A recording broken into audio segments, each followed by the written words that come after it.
And now, welcome back to Real Estate and More.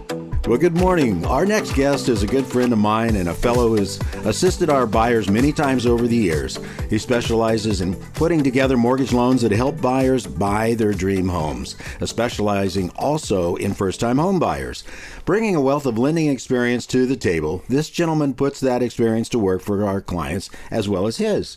Give a big welcome to Mr. Mike Goldstein, president of Coast Capital Mortgage.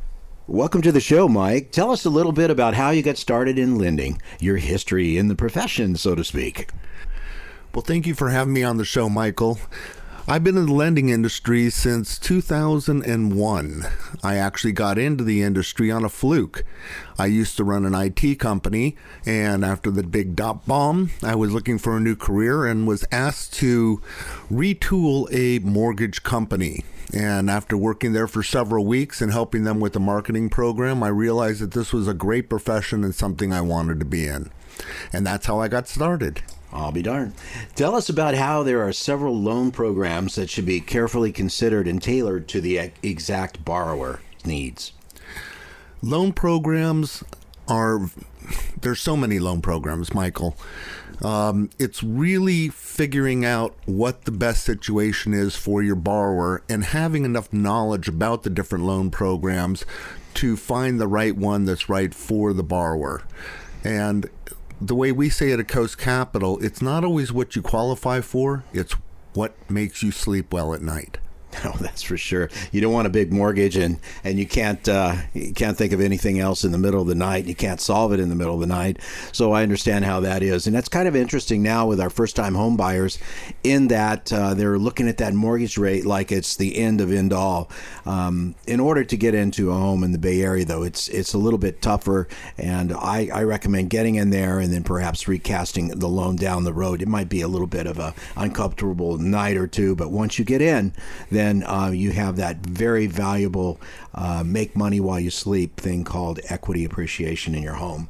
Well, that's great, Mike. First-time home buyers, don't you just love working with people that have never done it before? You know, there's something special about working with first-time home buyers, the look in their eyes, the excitement about buying a new house, and yet you always have to remember that this is the most important thing that they've probably ever done in their life.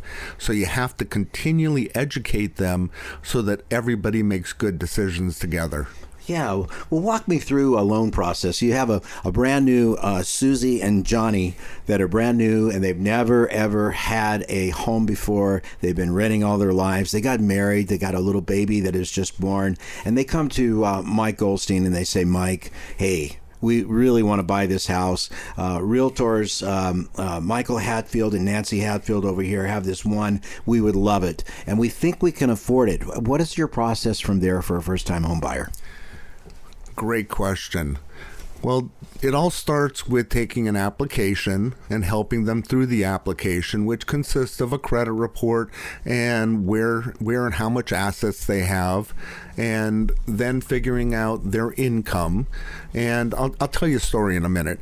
And then putting that all together and figuring out, number one, can they afford the house? Number two, can they afford it and not be stressed out all the time? And number three is it in a location that's good for them? So I always like to tell stories, and this is a true story about an immigrant and his wife and new baby who came to America 3 years ago. They came from Algeria, actually, and the only job he could get when he first got here was driving an Uber. And he drove it and his wife drove it, and believe it or not, after 2 years they made $120,000 each year driving an Uber, which is just blew my mind when I looked at the numbers, and actually claimed all the income on their tax return. And I was able to then take that and equate it into money and income and help them find a beautiful starter house in Modesto, California. Believe it or not, he's now a manager of a bank down there. So welcome to America, right? It can be the best ever, especially using an investment in a real estate property. with me, when I first bought my first home, I had to take in a partner to help me with the down payment. The first mortgage I was able to assume from the seller, and it was the rest was made up with like 12.5% interest. But then once I got into it, 2-3 years down the road, I don't remember the exact number of years, I was able to refinance out of it or recast out of it, and that was really a big deal. So it's great to be able to use the real estate in the Bay Area markets to help your financial portfolio. Incidentally, on a credit report, what would be a good number for a first-time home buyer as far as the 3 credit reports that are required? Well, first of all, when you look at the 3 scores, it's very important for everybody to understand that they look at the mid score. So you could have one that's at 720 and one that's at 680 and one that's at 640, and they're going to use the 680. But to answer your question, anything over 720 is really a good place to start. It doesn't mean you can't buy a house if you have a 600 FICO score. It doesn't mean that you can't, but it just means that your rate is going to be a little bit higher than if you have a great credit score. Okay, so your first-time home buyers come to you. They believe that they can afford the mortgage payments. Then they make application to you. You run their credit, and the credit says 720. And then after you've taken a look at all of their numbers and their affordability factor, you can say, okay, well, they qualify for a loan for $600,000 or $700,000 or so forth. And the interesting point for me as being a realtor is how closely the realtor and the lender work together, because it's an integral part of any real estate transaction. So that's a good thing. So we got a first-time home buyer. He's ready to go. She's ready to go, and it's a great loan. You're ready to go. We're in there. We found him a home. Then we go out and we find him the home, if we haven't found it already, and then we work hand in hand with the lender. So in that process, Michael Goldstein gives us a pre-qualification or a pre-approval, and there's differences in those, for the purchase. And then when we have found that home and we have making an offer on behalf of our buyers, the seller can be comfortable that they can actually afford and have the financing to complete the transaction.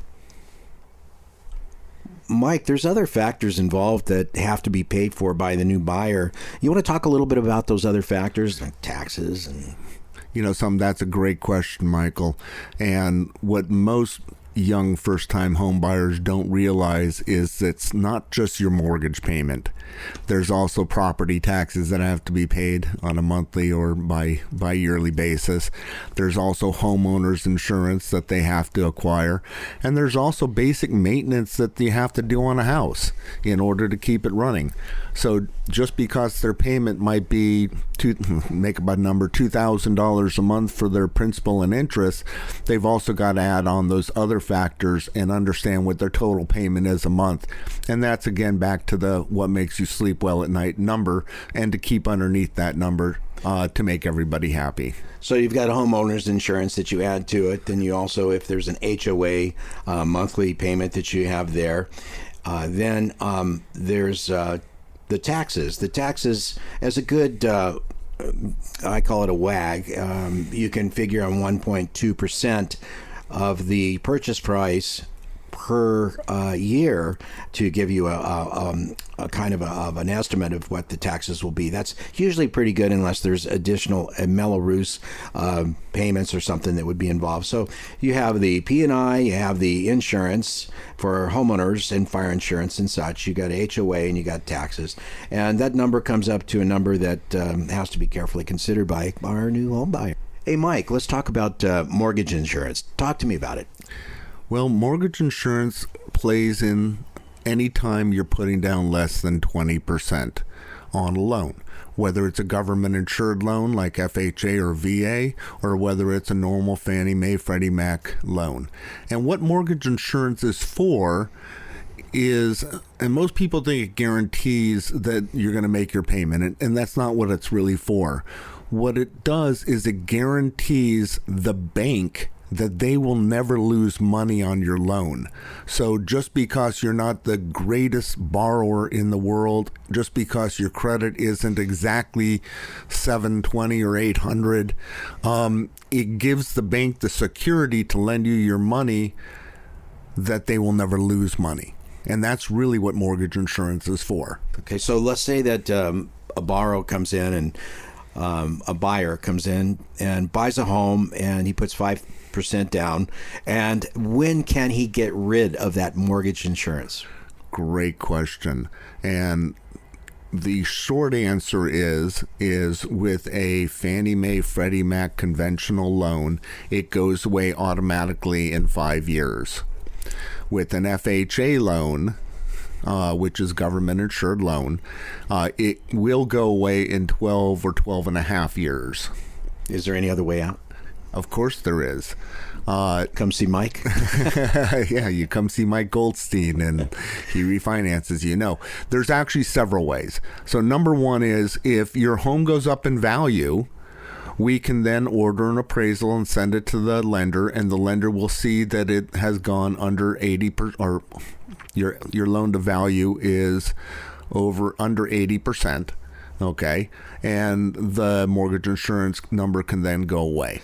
That's one way. The second way is you may have made a big commission if you're a salesperson, and we can take that commission along with the appreciation of the house, pay the loan down. You might get a gift from a family member. There's a lot of different ways, but the bottom line is when we can prove that it's under 79%, we can make it go away. Oh, that's really good information to know. You know, in the San Francisco Bay Area, we're just one set of real estate housing markets in the United States. I've always liked to use the number, there's 50,000 real estate markets in the United States with submarkets due to a price range. I've always felt this. Now, in the San Francisco Bay Area, we've always had such wonderful appreciation of value because it's so vibrant. It's a very desirable place for people to live. They just love living here, and they will tend to stay once they've got into the Bay Area. We've got the ocean, we've got the wine country north and south of us, we've got Carmel Peninsula, and we have the Tahoe area up there. The values here in the Bay Area on most all of the price ranges and housing markets are always over time. Now I'm going to say that again, over time. It could be 1 year, not too often, but it could be 10 years. You're always going to have a greater home value if you're optimistic and you go by the historical numbers here in the Bay Area. So you could, while you sleep, have home appreciation by owning your home to where it will take you out of that PMI situation in short order. And that's really something really to be grateful for, I think. Well, let me tell you a story or something that I share with home buyers, and also a true story, which is a story about my wife and I when we bought our first house in, oh my God, yeah, I'm going to age myself here, in 1990. We know you're old. Bought our house for $272,000 in Clayton, California. Loved the house, beautiful 2,400 square foot rancher, felt like the house that I grew up in Los Altos, and we were loving life. But by 93, that $272,000 house was only worth $230,000. If you remember back then, Mike, you're old too, that we had a dip in the market. I got a vintage. That's what I got. I got a vintage. We had a dip in the market back then, and we looked at our mortgage payment and wondered, oh my God, did we make a bad mistake? And then we looked at the rental market and realized that we'd be paying pretty much what we were paying for our mortgage anyways, and we said, well, let's just stick it out. Well, we sold that house in 2000, so we owned it for 10 years, and we sold it for $450,000. So even though it went down for a few years, the overall appreciation went up, and we made some great money on it, and that's why I live in Alamo today, and that's why I know you. Mm-hmm. Just the other day I had clients ask, what is this 3-day CDs that I have to wait? I have to sign a certain way and I have to wait 3 days before it can be the loan can be funded. A little bit on that, Mike. You know, something I'm glad you asked that question. And in some mortgage scenarios, you're going to run into that. And what I mean by that is we clear 80% of our loans through a great company called United Wholesale Mortgage. And with them, I'm actually able to do the CD at the beginning of the loan, as long as I hit the 10 criterias that I need to hit. And when the light excuse me. And when the light goes green, I can then do the CD immediately. So that way, when we get to the end of the transaction, nobody's sitting and waiting for 3 days and burning time on the lock, on their rate lock, and we can just close the transaction. You know, a number of times there seems to be some confusion with lenders. I mean, we've done a lot of deals with Coast Capital and your company, but with other lenders, I find that there seems to be a little bit of confusion as when to the loan is finally approved. And the reason I ask you, when do you say, okay, it's from this side, the lending side, when is it okay to release that final loan contingency in the contract?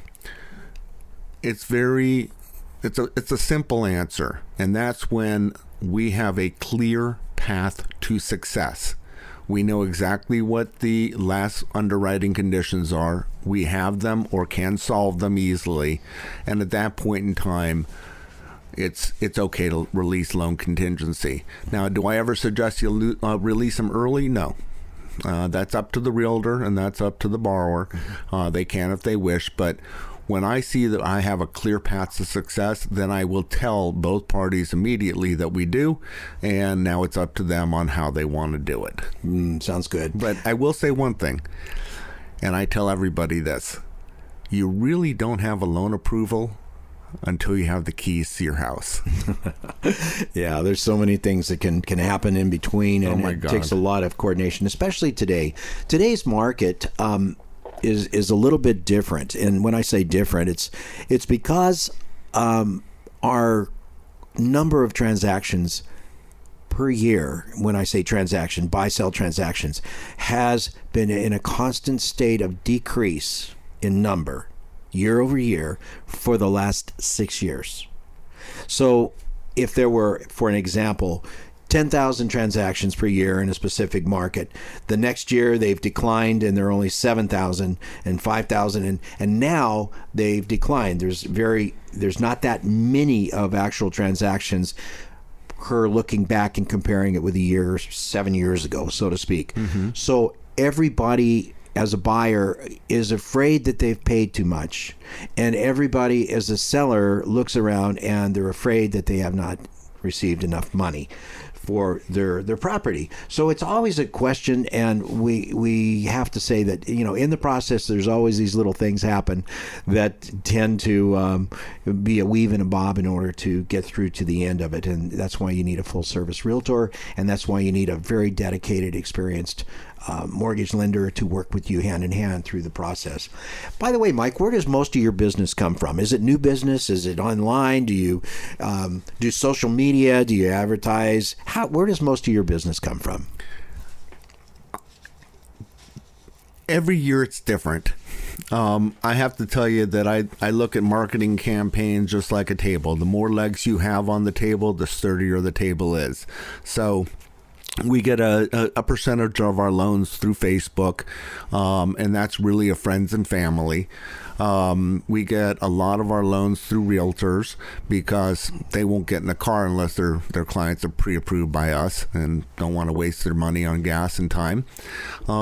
We get a lot of repeat business. Matter of fact, people who purchased homes in October, November of last year actually are in a position where they could be refinanced right now, as crazy as that sounds with the rates today. And we get a lot of first-time home buyers because even though the millennials out there and everybody says that they're not buying houses, a funny thing happens when you get married and have a baby. Yeah. All of a sudden you start becoming your parents, and that house and the security and the longevity of life all comes into play. Oh, yeah. It certainly changes life. Do you have a story of one of the trickiest loans that you've ever done? I have probably 100 stories like that. That's right. You're old, right? That's because I'm old. But, I don't look at loans as tricky because the reason I'm in this industry is because I love solving problems, and problems are what happens when you try to get your borrower's information into the box that the underwriter needs it to be in, and get the loan through. The reality is that everybody wants the proper outcome, which is to end up having the loan go through. Let me tell you a story, and I'll call them the Smiths, although that's not their name. I was sitting in open house in Alamo, California about 7 years ago, and I had just met the realtor. Sorry, it wasn't you, Michael. Just met the realtor a few hours before because I was driving around and I saw this beautiful house and I decided to go walk in. And a wonderful lady walked in and said, "I love this house, but we can't buy the house." And I said, "Well, why?" And this goes back to understanding your products and having enough products to be able to service the greater majority of the borrowers. And I said, "Why?" She goes, "Well, we had a bankruptcy several years ago, and we've been turned down by the bank. But I absolutely love this house." And the house was a $2+ million house. And I asked her some basic questions, which was, what is your FICO score now? And how much of a down payment you have? And at the end of our conversation, I looked at her and I said, "You can buy this house. It's not going to be a pretty loan to get into it, but the outcome will get you what you want." I got a call about 9:30 that evening. And as you know, Mike, if I'm awake, I pick up my phone. And there was a gentleman on the phone and telling me, "You better not be," I'll use the B word. And I said, "Well, Mr. Smith," and I'll go through the scenario that I did with your wife this afternoon. And I asked him the same questions, and he said, "You better not be lying to me, Michael." Long story short, 30 days later, they owned that house. Oh, that's a great story. And then 8 months later, because what we do is we set up a game plan. And that's a really important thing to understand. Okay, you might not get the house with the loan that you want today, but you have to have a game plan of where you're going. And we knew when the bankruptcy timeline would be up, what we needed their FICO score to be at that time, what we needed their debt to income to be at that time. And in 8 months, we refinanced them into a wonderful loan, which they had for a long time. Wow. So tie it all together. You like solving problems and applying a certain loan program to a client so it works out just the way you want it. And I think that's really admirable. And, like I say, we've done many transactions with Mr. Goldstein and find him to be a hard worker, and he does answer his phone. And in this environment that we live in, that's a big deal because sometimes the real estate market can be a little bit hostile, especially when there's not a lot of transactions on the table, not a lot of homes for sale, and people, they definitely need somebody to be their advocate and get in the trenches with them. One last thought here: the seller credit for seller credit to a buyer for a buy down of mortgage interest rates, they're not happening a lot in my view. And the reason is we're still in a seller market. We're still seeing multiple offer situations in the properties, and sellers think, well, I'm either going to get what I want or I'm not going to move. So what are your thoughts on that? I mean, it's a great thing. Why don't you explain the mechanics of it and say, why it can work well for a potential buyer? Well, there's two scenarios. So scenario number one is they actually have products out there right now that's called a 2-1 or a 3-1 buy down. And that means that the rate is going to be lower for the first few years, but then it jumps back up. I'm not a big proponent of those products, and the only reason I'm not is that for a little bit extra money, you can have a permanent buy down on your rate. Now, what does a buy down on your rate mean? Every rate, and it all equates to Wall Street, every rate has a cost that's associated with it. And as you can buy down the rate by paying money, and that's called buying down your rate. The permanent buy down is really the best way to go. Now, I'll tell you that, Michael, you're one of the best people I've seen negotiating seller's credit for, and I call it, or the industry calls it, non-reoccurring closing costs. So it can be used to buy down your rate. It can be used for title, for the fees that come with the loan. It can be used for any non-reoccurring closing costs within the loan. Other realtors I've seen out there attempt to do it, but you're really good at it. Oh, and by the way, part of that is understanding really what this property is worth. Do we offer a little bit more so that the seller gets the number they want, and yet the appraisal will still come out to be able to finance it correctly, and then use that money to buy down the rate? And really what you're doing when you're buying down the rate is, and I'm not sure if I believe them or not, but the government says we should be back in the 4s in several years from now. Well, to go from 6.5, 7 down to 4 is probably 2 refinances. And what you're doing by buying down the rate is you are getting rid of one of those finances and the costs that are involved with it. And if rates go up, you're paying, I call it insurance, that you have a better loan until the weather gets better. I've had a wonderful time this morning talking lending with Mike Goldstein, who is the president of Coast Capital Mortgage. He may be reached at 925-202-9942, 925-202-9942. This segment has been about the aspect of home buying. Mortgage rates have and will always fluctuate. Consider how much home appreciation over time may factor into the equation. Basing a home buy decision solely on a mortgage rate may cause one to miss out on an opportunity as home values may increase. Ask the question, do you want to be a homeowner or do you want to sit on the sidelines? Until next week, when we can once again peel back a layer of that onion known as our housing and real estate markets. Have a wonderful week. The views and opinions expressed are based on current economic and market conditions and are subject to change. Information on the show provided for illustrator purposes only and does not constitute professional or legal advice. Information from sources deemed reliable, but accuracy and completeness not guaranteed. Michael Hatfield and the Michael Hatfield RE/MAX team have no liability for information discussed on the show. Consult with qualified professionals prior to taking action.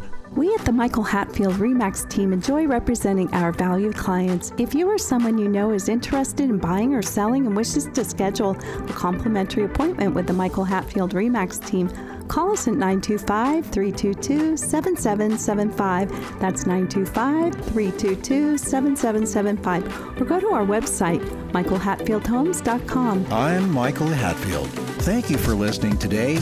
Join us next Saturday at 9 a.m. for the next Real Estate and More, when we again sharpen our focus on how's the market. Join us next Saturday morning at 9 and have a wonderful week. Best wishes and blessings to you. DRE 01493761.